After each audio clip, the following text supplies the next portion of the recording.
This might piss some people off because it feels like an unpopular opinion to want to split things fairly with your partner, but if your partner is paying for everything and you're not splitting expenses equally, or at least in a way that's relative to both your incomes, it is not a flex. You cannot have a fair fight with someone who is paying for your bills. I say this out of experience because when I was in high school, I had to help pay for us to leave my stepdad because he was in charge of the money. And doing this from such a young age, I had always told myself I will never be reliant on a man.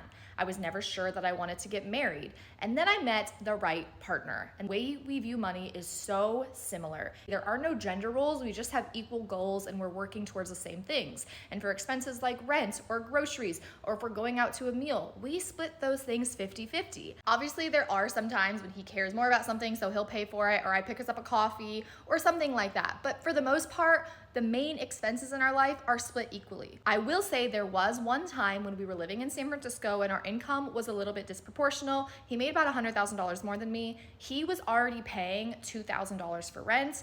I was paying $900.